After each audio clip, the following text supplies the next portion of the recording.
Time for the third and final part of the Dark Matter guide. I'm glad I went with my idea to only make 3 videos out of this and not one for every class, because we've already reached the end, and that's good, as I think the majority of people don't need a Dark Matter guide, and now that it is complete, we can move on to bigger and better things. Before saying it's complete though, I should actually make the video. Okay, within the Secondaries category, we have pistols, launchers, and melee, being the combat knife, if you're like me and don't have anything else, although I guess I might have something soon, because I never opened my weapon bribe things. I'll get around to that eventually.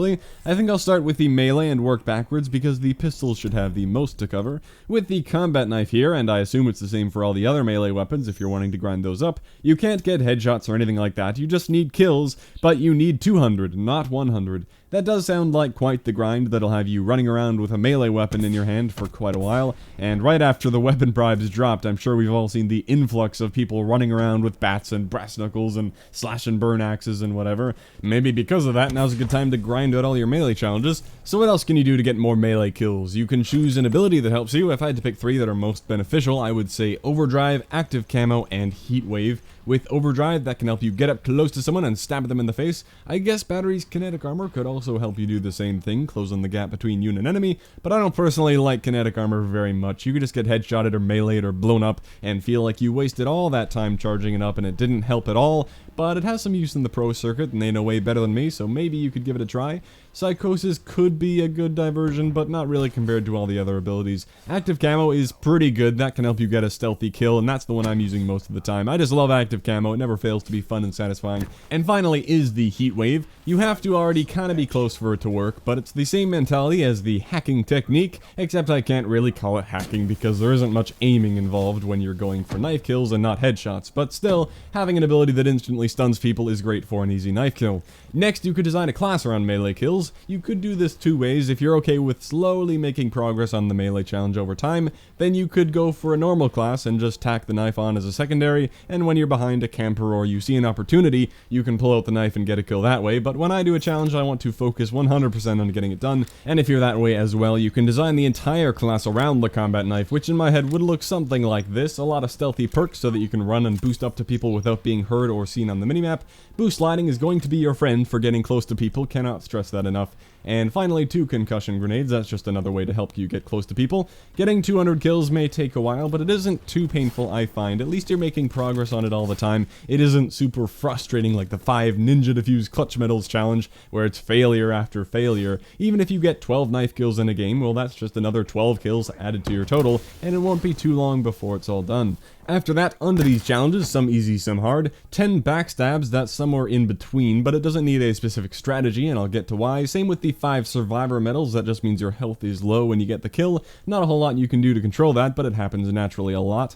5 revenge medals, that happens all the time. The battle camo here doesn't happen naturally, I usually focus on it first. It involves you stabbing someone, taking their weapon, and then killing them with their own weapon, which sounds like that would be a lot that needs to happen, but it isn't too rare. It's good to just take note of who you killed, so if I stab a prophet in full cyberpunk gear, and I take his KN-44, I'll be on the lookout for the same prophet, and if you get the backfire medal, you'll know that you killed the same guy.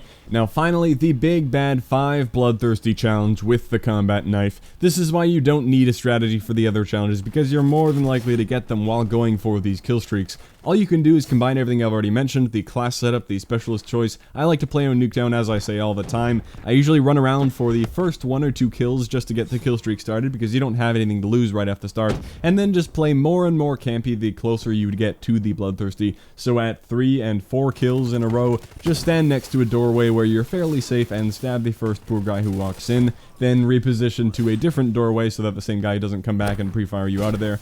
That's about all you can do here. Best of luck with those bloodthirsties, but it's worth it for the sexy golden knife. Next we have the launchers here, and we can really zoom right through them. There are only 2, and the first thing you need to do is take out 100 score streaks. Just have a launcher on your class at all times and shoot at everything and anything. UAVs will naturally make up most of what you shoot down. For the XM53, Ardent is direct impact kills, nothing too challenging there, just have to do it until you succeed. Thankfully, it is not direct impact kills for the Black Cell. It wouldn't be the end of the world if it was. You could just play Safeguard and get a few there, but it is not, thankfully. No need to worry. You only need to take out 5 airstreaks within 20 seconds of deployment. I mean, you can definitely take out even a Wraith within 20 seconds of deployment, but you don't need to. There are UAVs for that. Just listen for enemy UAV incoming. If you have the Engineer perk, you'll see it pop up on the minimap.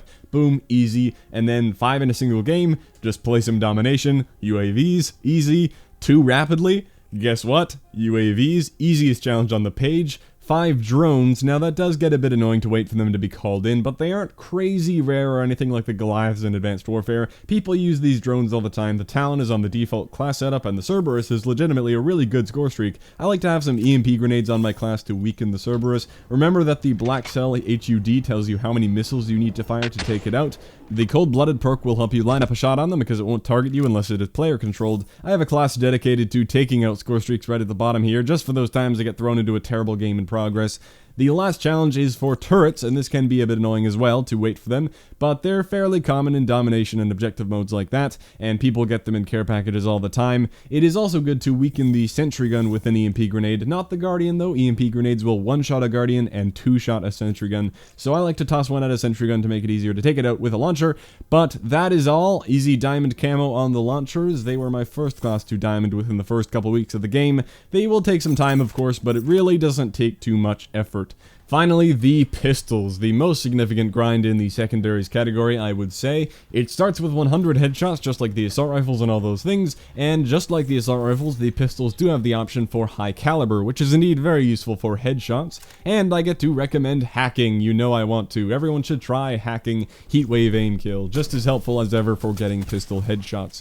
So that challenge is just a lot of time spent aiming at the head. With that grind eventually out of the way, you have pistol long shots, which is bad, especially for the RK5 and LCAR 9. I always want to call those the B23R and Cap 40. That is just what they are in my head. So this is doable in core modes, especially more so with the MR6. You can see here the distance you need for a long shot isn't crazy long because it is a pistol and the long shot distance is different for each weapon class. A lot of failure going on there, but there's a long shot in core mode. However, as you can tell by how I'm talking about core mode, this is one class where I really recommend hardcore to knock out the long shot challenge. It is infinitely easier to pick people off across your standard long shot angles like fringe and infection, and just in normal gameplay, a lot of the kills you get in hardcore will be long shots. Since it doesn't need to be too far away for a pistol, hardcore really helps you get those long shot kills. It can be hard to beat actual rifle users sometimes, but not with some clever pre-fire. I think these clips really show off how much easier hardcore makes getting long shots. Whenever I have way more footage than what I have to talk about, I enjoy making these supercuts because I think they look funny. Alright, Ardent Camo out of the way, moving on to the no attachments and no perks challenges. We all know them well, just grind those out. 2 rapid kills will happen, no problem. I mean, all you really need to do is destroy the entire team, just like this right here, you know? No big deal or anything. That was a display of pure skill, no luck involved or any of that. Yeah, but even if that doesn't happen to you, getting these 2 rapid kills isn't a big problem. Finally, there is the dreaded kill streak challenge, and I might recommend that you continue playing hardcore for this too. You don't have to, but I think it evens the playing field a bit more than core mode does. Of course, there are still a lot of rifles that get one-shot kills in hardcore, and they will have the advantage on you, but I'll leave the core versus hardcore choice up to you. Other than that, I think we have discussed the bloodthirsty challenge more than enough. You just have to play to your strengths and be more careful than you might normally be, perhaps. Get a bit campy if you have to. And with that done, gold is achieved and eventually the dark matter. We have now covered all the weapon classes in Black Ops 3 with 3 quick videos. I know this guide is too late to be useful for most people, but I wanted to get it done and have it out there for everyone who is still suggesting it. I had some fun with these videos and it sounds like some people enjoyed that. Got a couple comments from people who already had dark matter, didn't need a guide, but enjoyed the videos regardless, and that's always nice to hear. So hope these things were helpful or entertaining. Like I said, time to move on to some other topics and perhaps other challenges. Thank you for watching, and I will catch you next time.